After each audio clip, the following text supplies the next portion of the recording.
Cowboys update from the Star in Frisco, just outside the practice field here at the Cowboys World Headquarters. I'm your host, Kyle Yeomans. Hope you had a great Thanksgiving holiday as the Cowboys go Thursday to Thursday, taking on the Detroit Lions this week. But first, we got to take a look at what they did on the Thanksgiving holiday, taking down the Kansas City Chiefs. 31-28, the final score. Is another big day for CeeDee Lamb, Dak Prescott, George Pickens, and the Cowboys passing attack, keeping their playoff hopes alive and their longest win streak, winning 3 straight games now since the bye week, since the middle part of the 2023 season. Coach Schottenheimer saying that putting pressure on opposing quarterbacks has been a big key to these wins. Yeah, tighter coverage. I think that starts affecting the quarterback is a huge part of that. You know, getting, even if it's not sacks, it's hits. It's moving them off the spot. It's, you know, them feeling the rush kind of in his face. But really a combination of those. And, you know, really, you know, when we've struggled on third down, Todd, it's been really a lot of third and longs. Like, we've struggled on third and long, which is really you're trying to get people into third and long. Like, and so I think that it's been more of the first two things that we've made them have to make tighter, more contested throws, one. And then, of course, the quarterbacks have been, you know, feeling the pressure of our pass rush. After scoring on their opening 2 drives, Kansas City really cools off the rest of the day as the Cowboys defense now allowing just 22 points per game since the bye week. Prior to that, they were allowing 31 points per game from weeks 1 through 9, which was the worst in the NFL. They take down the Chiefs 31-28. Let's talk about that defense. You just heard it from Brian Schottenheimer. The pass rush starting to click for Dallas. They heated up Patrick Mahomes, got in his head a little bit in that Week 13 win. Jadeveon Clowney had 2 sacks. He's now up to 4 on the season. And remember, he did not play the first couple weeks of the year, and he already has those 4 sacks. Dante Fowler Jr. had a sack, and the former MVP and Super Bowl MVP really had no answer throughout the day. Still made some incredible plays because of how talented he is, but the Dallas pressure dialed up by Matt Eberflus kept him off his spot and really kept from establishing a rhythm on the Chiefs' offensive side of the ball. DeMarvion Overshone talking about how the right guys are in charge in order to make this Cowboys team get on a run. I mean, this team can really do whatever we want to do. I feel like we got the guys in the locker room, we got the leaders, and the coaching office and the front office, you know, they behind us. So you keep that energy going. We right where we want to be. We got to keep attacking practice with the mindset of, look, we ain't done nothing yet. You know, it won't mean nothing if we don't get this next one. So as long as we keep attacking the weeks like that, I think we're just going to keep getting better.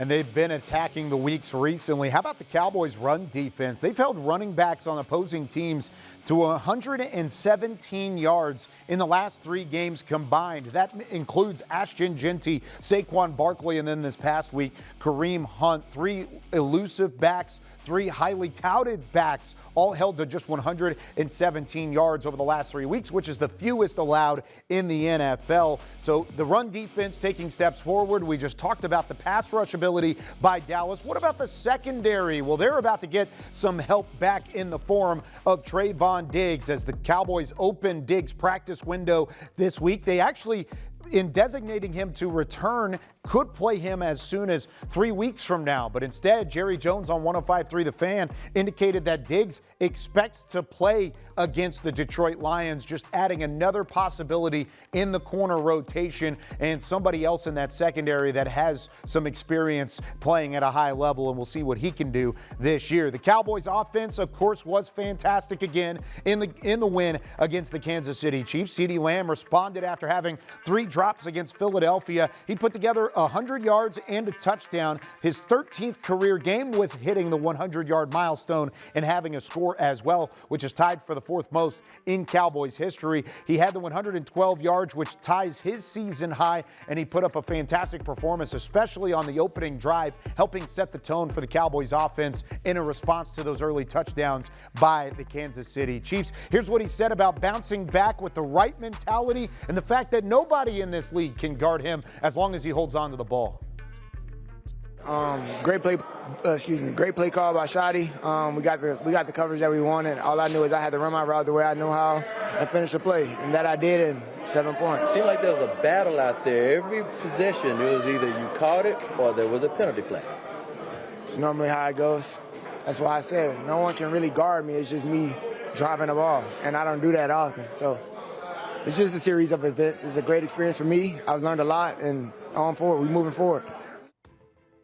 Of course, the 1-2 punch at receiver is certainly one of the dangerous ones in the NFL. George Pickens, that 2 or maybe even the 1 at different times, had another multi-game saving, game-changing play type of day against Kansas City. He finished with 6 receptions and 88 yards, which makes it his 7th consecutive game with at least 75 yards receiving, which is one of the longest, actually second longest streak in Cowboys history. So overall, George Pickens continuing his dominance as well on the opposite side of CD Lamb. Now, the Cowboys go into a Thursday to Thursday swing, and before they take on the Detroit Lions, they had a chance to give back to the Salvation Army and the Dallas-Fort Worth community. Some of the rookies helping load the truck full of toys as a part of the Angel Tree program. That is a yearly indication of how much the Cowboys and how much the North Texas community cares about those in need. And the Cowboys rookies loading the truck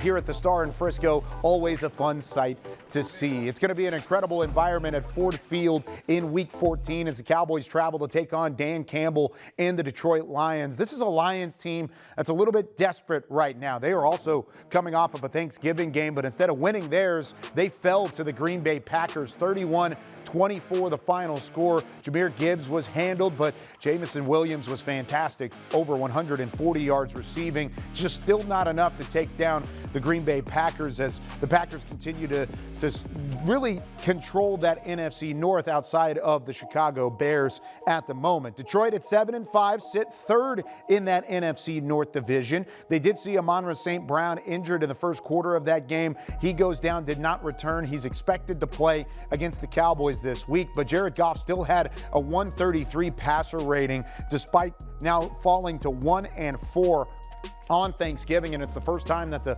Lions were swept by the Green Bay Packers since the 2020 season. So not only are the Lions coming off of losses in 2 of their last 3 games, but they are also outside the playoff picture, and that's a big loss for the Lions. If they lose 3 of 4, they may not have a shot at making it back into the NFC playoffs, where they were thought to be one of the favorites in the conference. So both teams with playoff hopes on the line. That leads us to my key for a Week 14 win. You got to get off to a quick start. I said this last week as the key to a win, and the Cowboys did not spot 21 points to Kansas City, but they did allow 2 touchdowns early, and it made things tough. If the Cowboys are able to get off to a quick start against this Jared Goff led offense overall, I certainly think they will have the success in this one. I think the way that Detroit's banged up, the way that the Cowboys' momentum is rolling, I think they have a good shot to win this game as long as they don't spot points like they have the last couple of weeks. Plenty of ways to digest Cowboys content